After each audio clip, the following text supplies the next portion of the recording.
Assalamualaikum warahmatullahi wabarakatuh.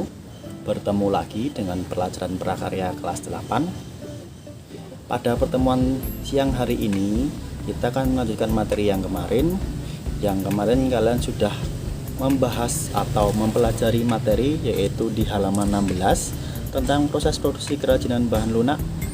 Kalian sudah mempelajari semua, sudah meringkas, sudah sampai mengerjakan tugas halaman 36.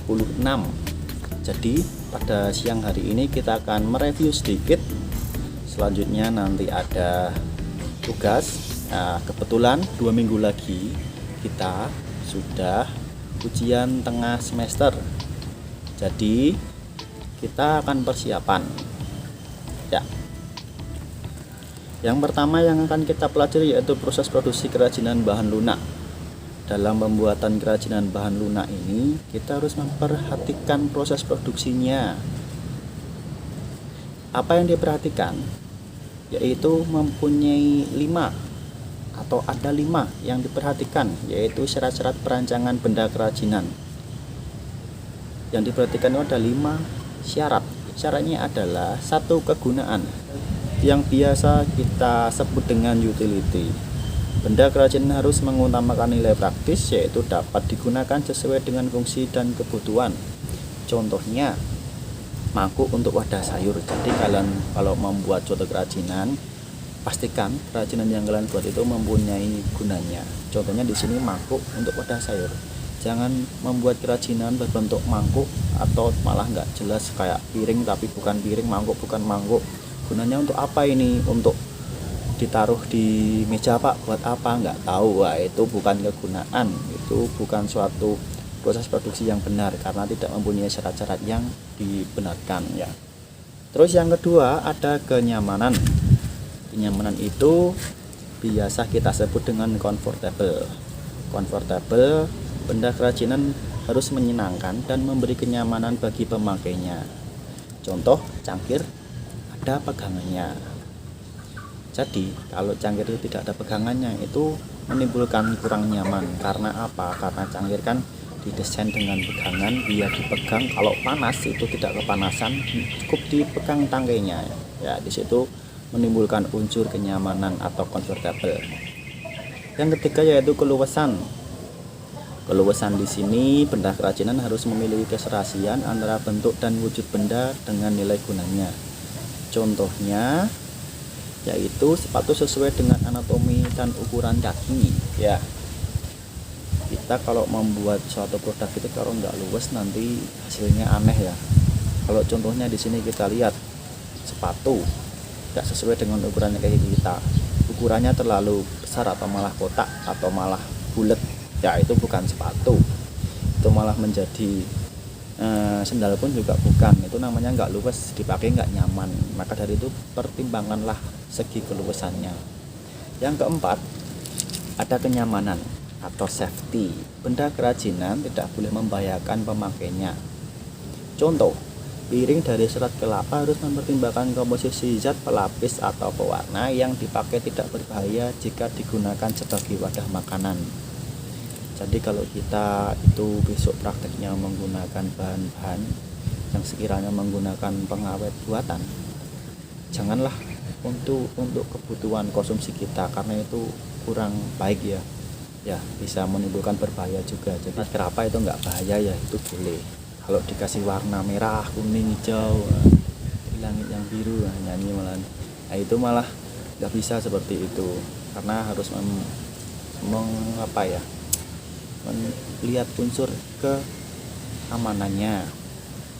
Yang kelima yaitu keindahan. Keindahan yaitu estetik. Benda yang indah mempunyai daya tarik lebih dibanding dengan yang biasa-biasa saja.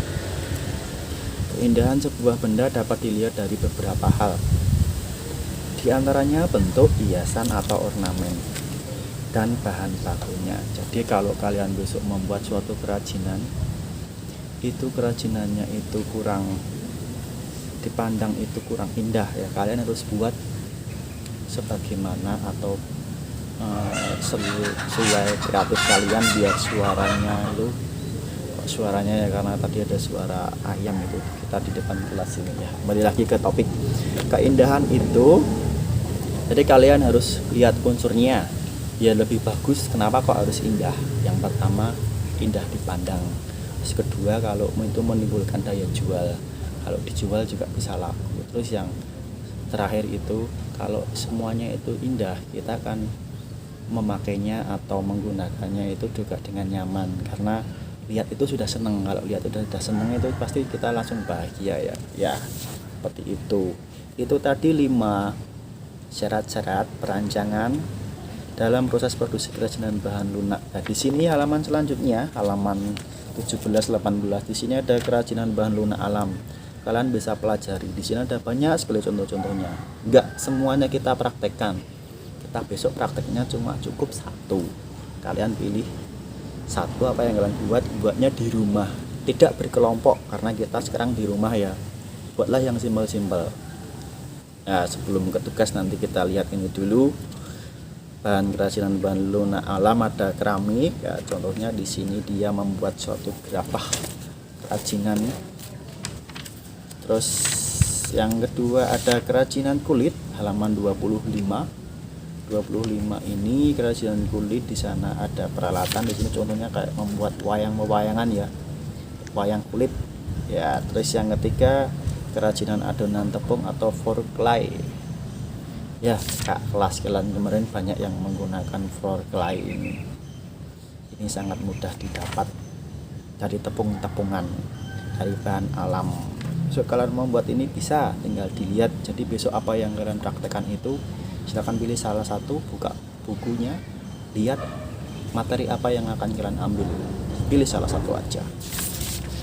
Terus yang selanjutnya ada getah nyatu. Getah nyatu ini di sini kita jarang menemukan ya, karena ini banyak ditemukan di Pulau Kalimantan ya. Bisa dilewati kalau kalian tidak ada bahannya di rumah. Carilah yang sekiranya di rumah itu ada. Terus ya udah habis ternyata. Sekarang udah masuk ke halaman 36, lembar kerja 5. Ini tugasnya sudah kalian kerjakan kemarin. Ada beberapa anak yang belum mengumpulkan, silakan mengumpulkan ya. Kemarin tugas kalian itu observasi produk kerajinan bahan lunak alam daerah setempat ya. Kemarin saya suruh nggak harus ke tempat kerajinannya, karena situasi lagi pandemi seperti ini. Kalian bisa mencarinya lewat internet, hasilnya sudah bagus. Ada nama usaha pengrajin, alamatnya mana, jenis bahan lunak alamnya, proses pembuatannya, lalu alat, proses, teknik pengerjaan, dan sketsa produk atau foto ya. Beberapa Pak Muti sudah lihat sudah bagus, namun ada beberapa lagi yang masih kurang, silakan diperbaiki lagi. Kalau yang kemarin mau ngirimkan ulang lagi boleh, tapi jangan lupa yang tugas yang terbaru juga dikumpulkan. Selanjutnya yaitu kita materi baru. Pada hari ini kita mempelajari kerajinan bahan lunak buatan. Kemarin kita sudah bahan lunak alam ya. Bahan lunak buatan ini silakan buka di halaman 37. Di situ ada kerajinan lilin. Kerajinan lilin ini kakak kelas kalian kemarin juga sudah yang membuat ini banyak sekali, karena satu mudah dicari. Cukup beli lilin 1 tangkai saja, nanti bisa kalian ukir, kalian bentuk menjadi apa, jadi bunga, jadi hiasan, itu bisa. Nah, itu salah satu keunggulan kemudahan dari lilin. Terus yang kedua ada fiberglass, halaman 41. Fiberglass ini memang kita kalau untuk mendapatkannya agak lumayan sulit. Dulu Pak Mukti saat sekolah pernah ada yang jual seperti ini, saat SD malah. Jadi dijual bebas di pasaran. Ada 2 cairannya itu yang untuk bercampur sama cairan untuk yang utamanya. Nanti di dalamnya bisa ditaruh suatu benda. Dulu pernah kamu coba pakai uang koin, terus saya masukkan 2 cairan itu, Pak Mukti campurkan itu. Kalau udah mau beku itu nanti hasilnya bagus, koinnya ada di dalamnya. Malah bisa untuk gantungan kunci, ada besinya untuk pengaitannya. Tapi sekarang udah jarang yang jual seperti itu. So kalian yang cari yang mudah-mudah saja. Tapi kalau kalian ingin mencari, sebenarnya ini ada. Tapi mungkin di toko-toko bahan kimia ya. Kemungkinan tidak semua orang bisa bebas membeli kalau untuk pada saat ini. Ya. Yang selanjutnya ada kerajinan gips. Kerajinan gips halaman 44. Nah, ini Kalau besok kalian untuk praktek, memang ini juga mencarinya juga lumayan sulit, meskipun gips itu kita gunakan banyak digunakan di kehidupan sehari-hari. Itu yang pertama untuk kesehatan, dunia kesehatan, untuk gips untuk tulang yang bergeser atau ada kecelakaan atau apa itu ya. Terus yang kedua ada untuk hiasan di rumah. Nah, minggu kemarin sudah kita bahas gips itu apa, untuk hiasan di rumah itu juga bisa. Tapi kalau kalian besok praktek menggunakan gips itu ya pertama harus mencari dulu itu juga harganya juga kayak kurang paham harganya lebih berapa, tapi dicari juga bisa tapi agak lebih sulit. Usahakanlah cari untuk bahan-bahan praktek itu yang mudah dicari, mudah didapat, harganya murah dan hasilnya bagus.